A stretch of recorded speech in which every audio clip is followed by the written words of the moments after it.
Саламатсыңдар ма балалар? Бүгінгі жаңа тақырып мынау қай жануардың мүсіні? Алдымен каналға тіркеліп, лайк басып, комментарийге сұрақтарыңыз бен ұсыныстарыңызды жазып өтіңіздер. Олай болса, сабақты бастаймыз.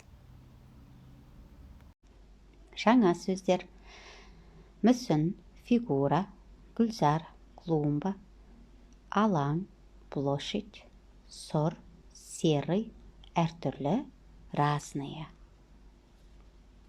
Есте сақта, запоминай. Балалар, жіктеу есімдіктерін еске түсірейік. Бірінші жақ жіктеу есімдігі мен, екінші жақ сен, екінші жақ сыпайы түрі сіз, үшінші жақ ол. Жіктеу есімдікке кімге деген сұрақ қойылса, өзгеріске ұшырайды.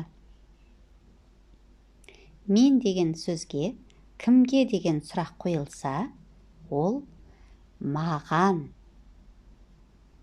деген сөзге өзгереді.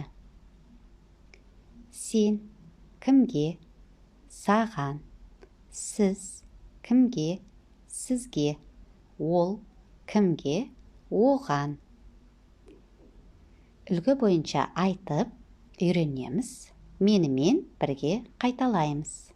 Маған ұнайды, саған ұнайды, сізге ұнайды, оған ұнайды, Сашаға ұнайды. Мынау тауықтың мүсіні. Маған тауықтың мүсіні ұнайды.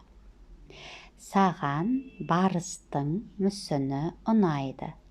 Сізге маймылдың мүсіні ұнайды. Оған жыланның мүсіні ұнайды. Бірінші тапсырма. Мәтінді оқы. Первое задание. Читаем текст. Внимательно слушаем. Дети, это устное задание. Алматы әлемдегі ең сұлу қала. Алматы самый красивый город в мире. Қалада гүлзар, демалыс алаңы, субұрқақ көп. В городе много цветников, зон отдыха и фонтанов. Олардың сәулеті әртүрлі. Их архитектура разные. Мен жазда достарыммен шығыс күнтізбесі субұрқағына барамын. Я летом хожу с друзьями к фонтану Восточный календарь. Жазда субұрқақтан салқын жел соғады. Летом из фонтана дует прохладный ветерок. Біз онда шомыламыз. Мы там купаемся. Балалар, мына сурет шығыс күнтізбесі субұрқағының суреті.